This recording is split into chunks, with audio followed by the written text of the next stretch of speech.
Imagine a charming butcher, beloved by his community, whose meat was so irresistible that customers lined up every morning to buy it. But beneath the surface of this thriving business lay a horrifying secret, a secret so dark that it would shake the very core of a small town, the butcher's sin. The town of Ravenswood was no stranger to change. Over the years, its once thriving main street had seen countless businesses shutter their doors, replaced by the slow march of decay. The grand department store became a thrift shop. The movie theater transformed into a discount furniture outlet. Yet, amidst the decline, one establishment thrived: Carter's butcher shop. The shop had opened 5 years ago, seemingly out of nowhere. The previous butcher had retired, leaving a gap in the market, and Carter had stepped in like a savior. With his pristine storefront, inviting signage, and prices that no one could match, he quickly became the talk of the town. It wasn't just the prices, though. Carter's meat was special. There was a richness to it, a depth of flavor that left other butchers baffled and customers addicted. His steaks practically melted in the mouth, his sausages were spiced to perfection, and his ground meat made burgers so juicy they seemed otherworldly. Word spread fast, and soon people were driving in from neighboring towns just to sample his wares. The morning sun cast a golden glow over Ravenswood as the shop doors opened for the day. A line had already formed outside, winding down the block. Carter appeared promptly at 8, his white apron immaculate, his dark hair combed neatly back. He smiled warmly at the waiting crowd. "Good morning, folks," he called, unlocking the door. "Come on in. Fresh stock today. Everything you've been craving." The customers shuffled in eagerly, their faces alight with anticipation. Among them was Mrs. Hensley, a widow in her 70s who had been one of Carter's first regulars. "Morning, Mrs. Hensley," Carter said, flashing his trademark grin. "Your usual ribs, I presume?" "Oh, yes," she replied, her voice trembling slightly. "My grandchildren are visiting and they just won't eat anything else." Carter laughed softly as he wrapped the ribs in butcher paper, tying the package with a string.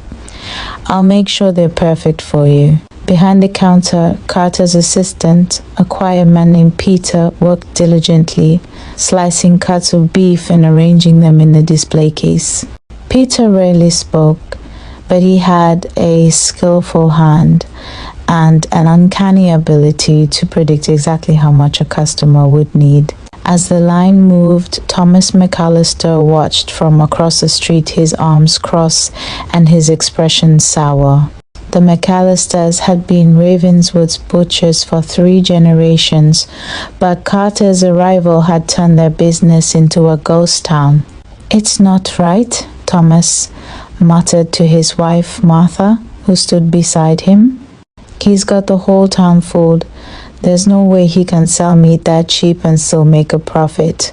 "You've said that before, Thomas," Martha replied with a weary sigh. "But what can we do? People want his meat, not ours." Thomas scowled, his hands balling into fists.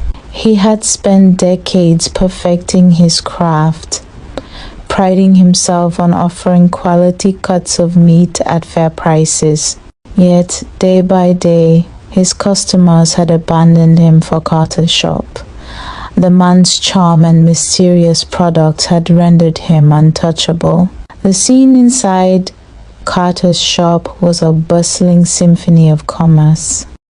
Customers debated over cuts of meat, exchanged recipes, and marveled at the quality of the products. Carter moved effortlessly between them, his presence magnetic. No one questioned his methods or his sources. Why would they? He delivered results. But not everyone was content to let the mystery slide. "Mr. Carter?" a woman's voice called, cutting through the chatter. Carter turned to see Lisa Monroe, a newcomer to town, standing by the counter. She was holding a notepad, her sharp eyes scanning the room. "Ah, Miss Monroe," Carter said smoothly. "What can I do for you?" "I'm working on a piece about local businesses," Lisa said, her tone casual but her gaze unwavering. "I thought it would be interesting to feature your shop. Everyone seems to love it." Carter's smile didn't falter, but there was a flicker of something in his eyes, unease perhaps, or irritation. "I'd be honored," he said, stepping closer. "What would you like to know?" Lisa jotted something in her notebook. "For starters, what's your secret?" "Your meat is unlike anything I've tasted before." Carter chuckled, his hand spreading in a gesture of mock innocence. "No secret, I'm afraid. Just good old-fashioned hard work. I source my meat from private farms, where the animals are raised with care. That's all there is to it." "And yet," Lisa pressed, "you're able to sell it at prices lower than any of your competitors. How do you manage that?" Carter's smile tightened. "Efficient practices, low overhead, and a bit of luck." Lisa nodded, but her pen didn't stop moving. "Interesting. Would you be willing to let me see the farms?" "For the article, of course." "I'm afraid that won't be possible," Carter said, his tone still pleasant but with an edge of finality. "My suppliers value their privacy." Lisa smiled politely. "I understand. Thanks for your time, Mr. Carter." "Anytime," Carter replied, watching her closely as she left the shop. As Lisa walked down the street, her mind churned with questions. There was something off about Carter, something she couldn't quite put her finger on. She decided to dig deeper, starting with the town's other butchers. If anyone could shed light on Carter's operations, it would be his competitors. Lisa made her way to McAllister's Meats, the oldest butcher shop in Ravenswood. The wooden sign above the door creaked in the wind, its paint faded and peeling. Inside, the shop was dimly lit and sparsely populated, a stark contrast to the bustling energy of Carter's. Thomas McAllister stood behind the counter, sharpening a cleaver. His eyes flicked up when the bell above the door chimed, and he gave a polite nod as Lisa entered. "Morning," he said gruffly. "What can I get you?" Lisa smiled, pulling at her notepad. "Actually, I was hoping to ask you a few questions. I'm writing an article about local businesses, and I thought you'd have an interesting perspective." Thomas's expression softened slightly, though suspicion lingered in his eyes. "What kind of article?" "I'm looking at the impact of Carter's butcher shop on the local market," Lisa said, keeping her tone neutral. "It seems like he's doing quite well." Thomas let out a humorless laugh. "That's one way to put it. He's running the rest of us out of business." "Why do you think that is?" Lisa asked, jotting down notes. Thomas set the cleaver down with a heavy sigh. "Because people are sheep, that's why. They see something shiny and new, and they forget about the rest of us. I've been here 30 years. My father ran this place before me, and his father before him. But now, nobody cares." Lisa nodded, leaning in slightly. "Do you think it's just marketing? Or could there be something else behind his success?" Thomas hesitated, glancing toward the door as if checking to see if anyone was listening. Finally, he lowered his voice. "I don't trust the man. Never have. His prices are too low, his products too perfect. No one can run a shop like that and make a profit. Not legally, anyway." Lisa's pen paused. "What do you mean?" Thomas shrugged. "I don't have proof if that's what you're asking, but I've been in this business long enough to know when something doesn't add up, and Carter, he's hiding something. Mark my words, a visit to Greg's Meats. Lisa's next stop was Greg's Meats, a smaller butcher shop located on the edge of town. Unlike Thomas, Greg was younger and more willing to adapt to changing trends. But even his efforts to modernize hadn't been enough to compete with Carter. Greg greeted Lisa with a weary smile as she entered the shop. "Welcome. Let me know if you're looking for something specific." "I'm actually a journalist," Lisa said, introducing herself. "I'm writing about local businesses and the competition between butchers in Ravenswood." Greg chuckled bitterly. "Competition? There's no competition anymore. Carter's got the whole town wrapped around his finger." "What do you think makes him so successful?" Lisa asked. Greg leaned against the counter, folding his arms. "You mean besides his prices? It's the taste. People can't get enough of it. I've had customers come back here after trying his meat, and they tell me they can't eat mine anymore. Says it tastes bland in comparison." "Why do you think that is?" Lisa pressed. Greg shrugged. "I don't know. I've tried everything, new suppliers, different seasoning blends, even cutting my prices. Nothing works. Whatever Carter's doing, it's working. Too well, if you ask me." Lisa thanked Greg and left the shop, her mind racing. Both Thomas and Greg were convinced that Carter's success wasn't natural, but neither had evidence to back up their suspicions. Still, their comments confirmed what she had felt from the start. Something about Carter wasn't right. That evening, Lisa sat at her kitchen table, surrounded by stacks of notes and printouts. She had spent hours researching Carter's shop, but there was little information to be found. He had no website, no social media presence, and no advertisements beyond the occasional flyer. His customer base was built entirely on word of mouth. She pulled up a list of local suppliers, cross-referencing them with Carter's inventory. None of the major farms in the area listed him as a client. If he wasn't buying from them, where was he getting his meat? Her thoughts were interrupted by a knock at the door. Lisa froze, her heart pounding. She wasn't expecting anyone. Slowly, she got up and peered through the peephole. To her relief, it was Emily, the nurse she had met during her initial investigation into the hospital rumors. "Emily," Lisa said, opening the door, "what brings you here?"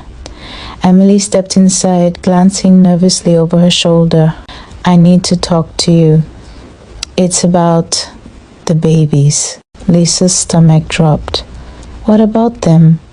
Emily hesitated, her voice barely above a whisper. "They're not missing. They're being taken." Emily sat on Lisa's worn couch, her hands trembling as she clutched a mug of tea. Lisa perched on the edge of her chair, notepad ready, with journalistic instincts on high alert. "Start from the beginning," Lisa urged. "What do you mean, the babies are being taken?"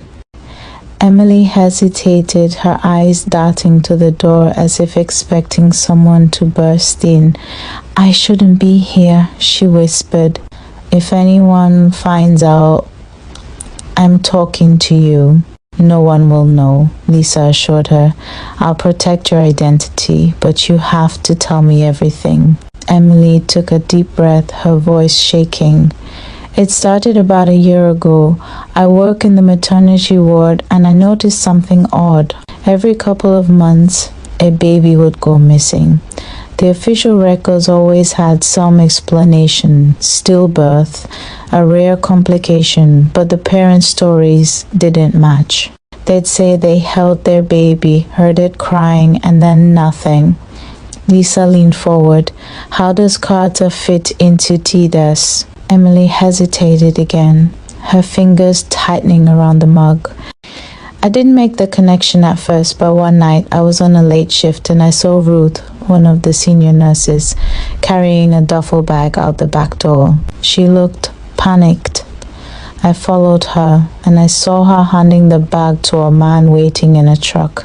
Lisa's heart raced. Carter? Emily nodded. I didn't see his face, but I recognized the truck. I'd seen it parked outside his shop before. What was in the bag? Lisa pressed. I don't know, Emily admitted, her voice breaking. But the next day, another baby was stillborn, and Ruth, she looked like she hadn't slept in days. Lisa jotted down every word, her mind spinning. The pieces were starting to come together, but there were still so many unanswered questions. Why was Carter taking the babies? And what was he doing with them? Have you told anyone else about this? Lisa asked. Emily shook her head. I can't. Ruth is my superior, and Carter. He's too powerful. No one would believe me. They'll believe me, Lisa said firmly. I just need proof. A midnight stakeout. That night, Lisa parked her car a block away from the hospital and settled in for a long wait. If Emily's story was true, Ruth might make another delivery soon. Lisa had her camera ready, along with a voice recorder and a notepad. The hours dragged on, and the hospital's lights began to dim as the night shift took over. Lisa's eyelids grew heavy, but she forced herself to stay awake. Then, just after midnight, she saw movement near the back door. A figure emerged, carrying a large duffel bag. Even from a distance, Lisa recognized Ruth's slight frame and hurried gait. She watched as Ruth approached a dark truck idling nearby. The driver stepped out and Lisa's breath caught. It was Carter. She grabbed her camera, snapping photos as Ruth handed him the bag. The exchange was quick, almost routine, and then Carter drove off into the night. Lisa's hands trembled as she reviewed the photos. They were grainy, but clear enough to show Carter's face. It was a start, but she needed more. She needed to know what was in that bag. Following the butcher, the next day, Lisa decided to tail Carter. She waited outside his shop until he closed for the night, then followed his truck as he drove out of town. The road wound through the forest, the headlights cutting through the darkness like blades. After nearly an hour, Carter pulled into a secluded property. Lisa parked her car a safe distance away and crept closer on foot, her camera slung over her shoulder. The property was surrounded by a tall fence, but she found a gap and slipped through. What she saw made her blood run cold. Behind the fence was a small slaughterhouse. The building was old and weathered, its windows covered with grime. But the smell, it was unmistakable. A sickly sweet stench of death hung in the air, turning Lisa's stomach. She crept closer, her camera ready. Through a cracked window, she could see Carter inside, unloading the duffel bag onto a steel table. He unzipped it, and Lisa's stomach churned as she caught a glimpse of tiny limbs. She stumbled back, her breath coming in short gasps. The rumors were true. Carter wasn't selling meat from livestock, he was selling human flesh. A terrible revelation. Lisa drove back to town in a daze, her mind racing. She had the photos and the footage, but she needed to be sure before she went public. She needed to confront Ruth. The next morning, Lisa waited for Ruth outside the hospital. When the nurse emerged, Lisa stepped in front of her, blocking her path. We need to talk, Lisa said, her voice steely. Ruth's eyes widened, but she quickly composed herself. I don't know what you're talking about. Don't play dumb, Lisa snapped. I know about the deliveries. I saw you last night handing that bag to Carter. Ruth's face paled, and she glanced around nervously. You don't understand, she whispered. I had no choice. Then explain it to me, Lisa said, her voice softening. Help me understand. Ruth hesitated, her hands trembling. Finally she sighed. Not here. Meet me tonight at the diner on Maple Street. 8 o'clock? Lisa nodded, watching as Ruth hurried away. She had finally cracked the wall of silence, but she knew this was only the beginning. The diner on Maple Street was nearly empty when Lisa arrived.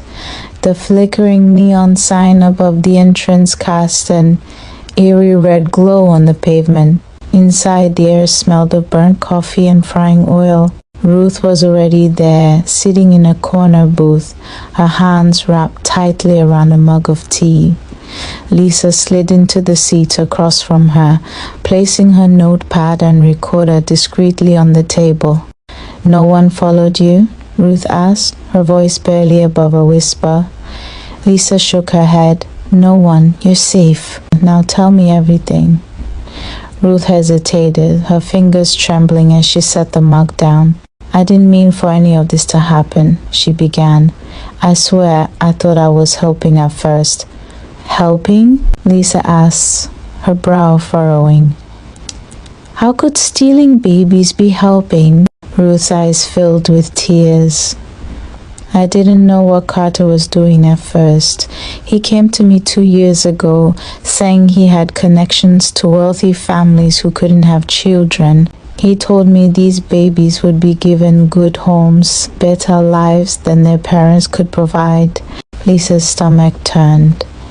"And you believed him?"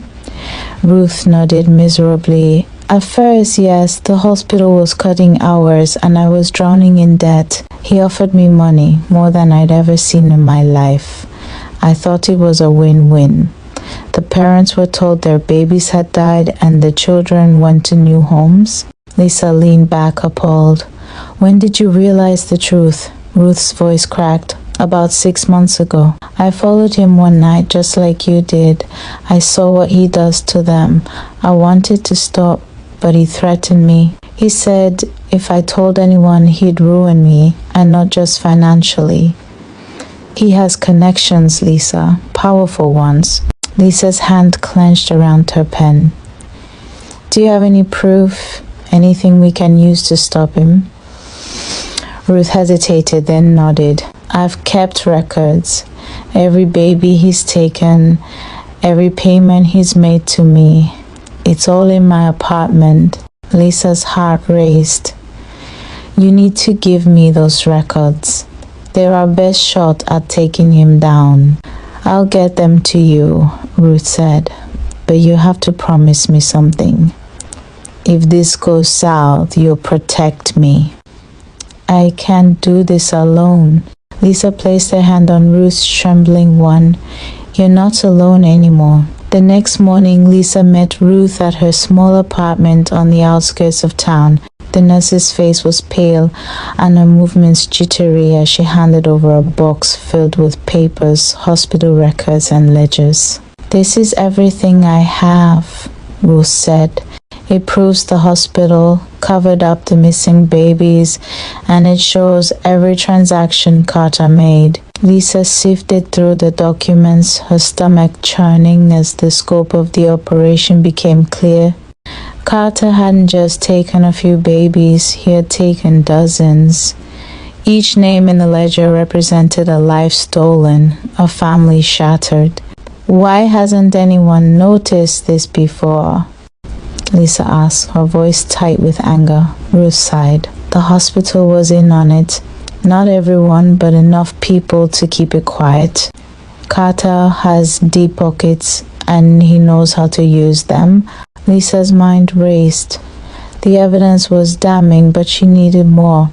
She needed something that would leave no room for doubt, something that would force the authorities to act. "I'm going to the shop tonight," Lisa said, her voice resolute. "I'll get the proof I need to tie Carter directly to the disappearances. If I can record him or find anything in that shop that links him to this, he won't be able to deny it." Ruth's eyes widened in fear. "You can't. It's too dangerous if he catches you." "I won't get caught," Lisa interrupted. "This is the only way to make sure he pays for what he's done." Ruth hesitated, then nodded reluctantly. "Just be careful." That night, Lisa parked her car several blocks away from Carter's shop. She dressed in dark clothing, her camera and audio recorder tucked into her bag. Her heart pounded as she approached the building, the quiet hum of the town amplifying every sound around her. The shop was dark, but a faint light glowed from the back. Lisa slipped around to the alley, finding the door Ruth had described during their meeting. It was slightly ajar, just as Ruth had said it often was when Carter worked late. She pushed it open and stepped inside, her footsteps silent on the cold tile floor. The smell hit her first, coppery and sharp, mingled with the faint scent of spices. She swallowed hard and pressed on, her camera ready. The back room was a stark contrast to the polished storefront. A large butcher's table sat in the center, its surface scarred and stained. Knives of various sizes hung neatly on the wall, their blades gleaming in the dim light. A refrigerator unit hummed softly in the corner. Lisa moved quickly, taking photos of the table, the knives, and the bloodied floor. Then she turned to the refrigerator. Her hands shook as she opened it. Inside were rows of vacuum-sealed packages labeled with vague descriptions: special cut, premium blend, reserve stock. The packages were small, too small to be from any animal Lisa could imagine. Her stomach churned as she took pictures, her mind racing with horror. Suddenly, she heard a noise, a faint creak of floorboards from the front of the shop. Her blood ran cold. Someone was coming. Lisa ducked behind a stack of crates, clutching her camera tightly. She held her breath as the footsteps grew louder, closer. Then the door creaked open and Carter stepped inside. He was humming softly to himself, his hands in his pockets. He walked to the refrigerator, pulled out one of the packages, and set it on the table. Then he opened a drawer, retrieving a set of spices and a vacuum sealing machine. Lisa watched in stunned silence as Carter worked methodically, his movements precise and practiced. He seasoned the meat, sealed it in a fresh package, and placed it in a cooler by the wall. Always perfect, he murmured to himself, a chilling smile playing on his lips. Lisa's hand hovered over her audio recorder. She pressed the button as quietly as she could, capturing every word. But as she shifted to get a better angle for her camera, her foot brushed against a crate, causing it to scrape against the floor. Carter froze. "Who's there?" he barked, his voice sharp and commanding. Lisa's heart pounded as she tried to stay perfectly still. Carter's eyes scanned the room, and for a moment she thought he might leave. But then his gaze landed on the stack of crates. "Come out," he said, his tone icy. "Now." Lisa realized she had no choice. Slowly she rose from her hiding spot, her camera still in hand. Well, Carter said, his expression hardening. "The journalist, I was wondering how long it would take for you to stick your nose where it doesn't belong." Lisa forced herself to stand tall, meeting his gaze. "I know what you've been doing, Carter. I have proof." Carter chuckled darkly. "Proof? Of what? That I'm a butcher? That I sell meat to people who love it?" "You've got nothing." Lisa lifted her camera. "I have photos, videos, enough to put you away for a long time." Carter's smile faded and his eyes darkened. "You think anyone will believe you? You're an outsider, a failed journalist. I, on the other hand, am a pillar of this community. People trust me." Lisa's jaw tightened. "Not when they see what I found." Carter stepped closer, his hands clenching into fists. "You should have stayed out of this. Now you've forced my hand." Carter lunged toward Lisa, but she was ready. She darted to the side, grabbing a metal tray from the counter and hurling it at him. It hit his shoulder, giving her just enough time to sprint for the door. "Get back here," Carter roared, his footsteps pounding after her.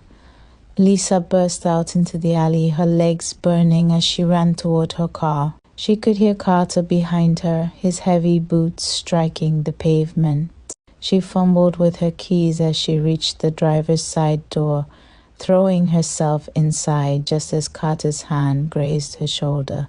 The engine roared to life, and Lisa sped off, her heart hammering in her chest. In the rearview mirror, she saw Carter standing in the alley, his face twisted with rage. Lisa didn't go home.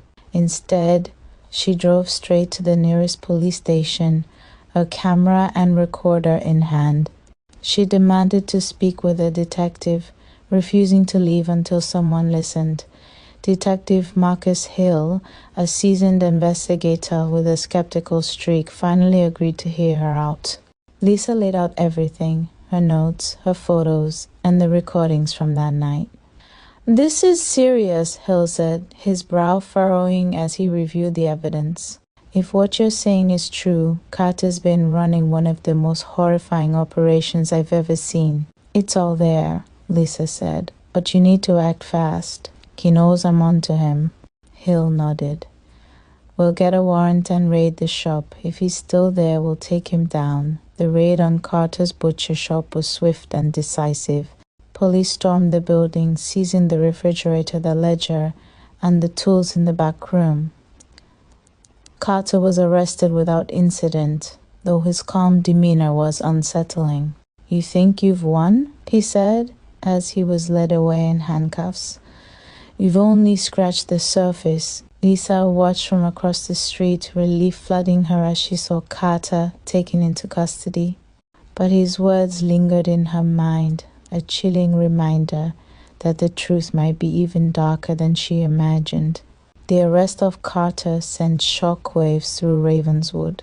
News of his horrifying crimes spread quickly, and the town that had once revered him as a model businessman now recoiled in disgust. The details of his operation were plastered across newspapers and broadcast on television, painting a picture of a man who had manipulated, deceived, and terrorized the community for years. Lisa, meanwhile, found herself at the center of the media frenzy. Her investigation had exposed Carter's dark secrets, and her story was being picked up by outlets across the country.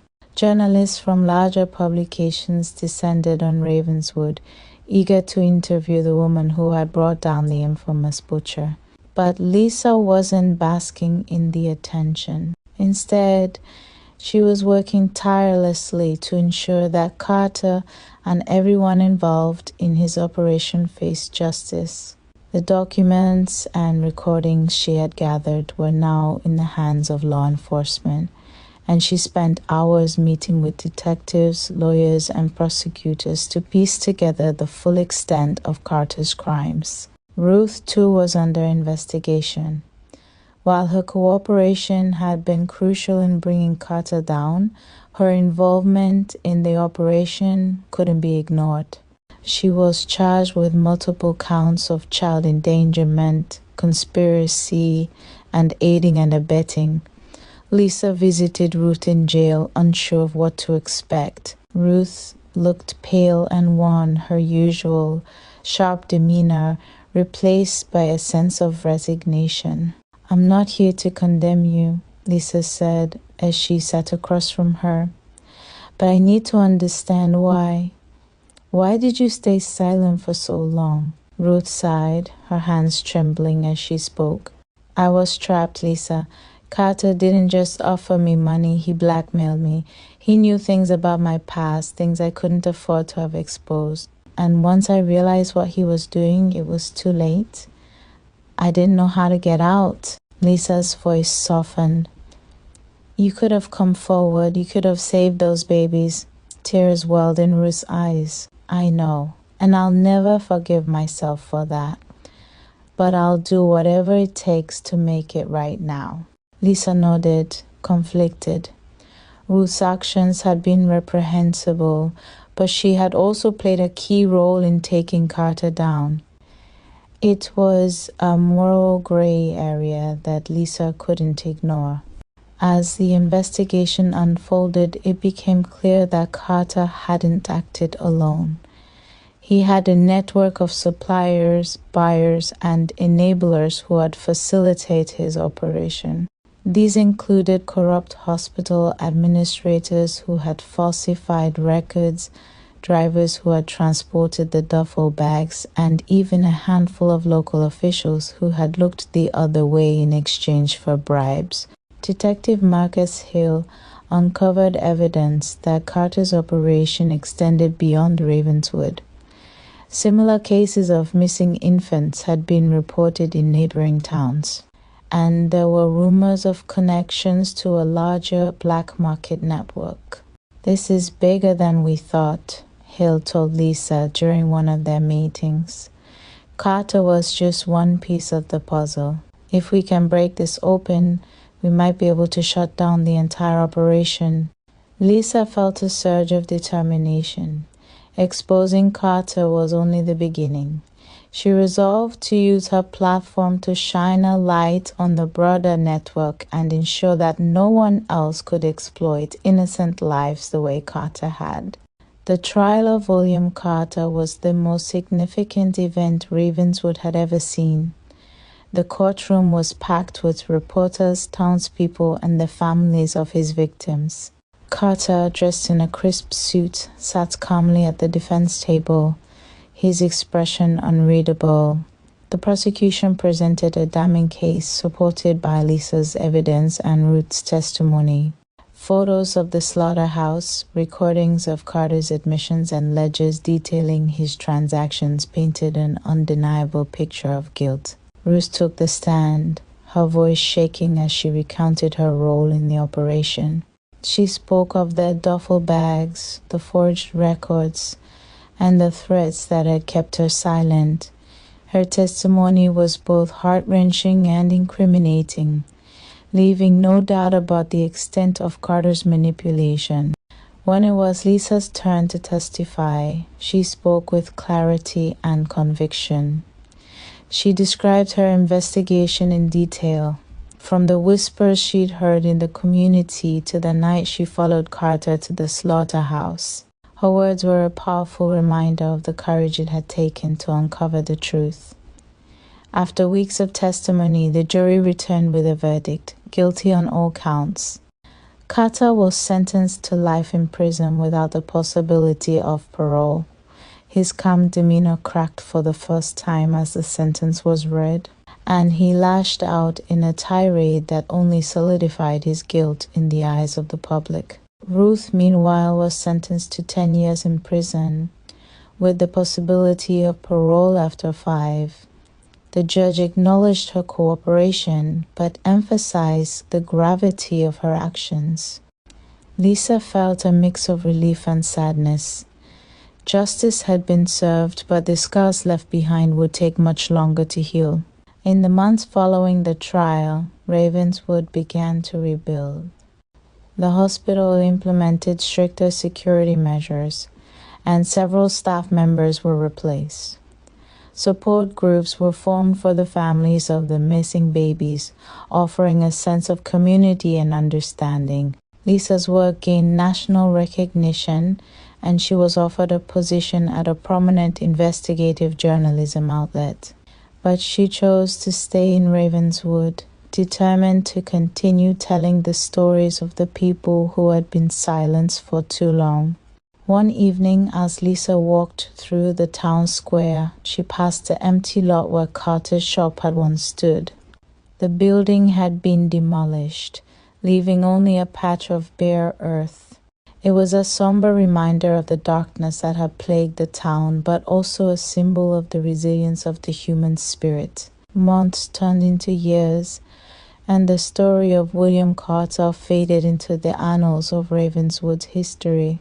But for Lisa, the experience had been transformative. She had found her purpose again, using her skills to expose corruption and fight for justice. One day she received a A letter from Ruth. It was simple and heartfelt, expressing gratitude for Lisa's courage and a promise to spend the rest of her life making amends. Lisa folded the letter and placed it in her desk drawer, a quiet smile on her face. The road ahead would be long and difficult, but she knew she had made a difference. And in a world filled with shadows, that was enough. What would you have done if you uncovered a secret like this? Let us know in the comments below. If you enjoyed this story and want more gripping tales of true crime and mystery, don't forget to like, subscribe, and hit the notification bell. Together, let's uncover the hidden truths of the world, one story at a time.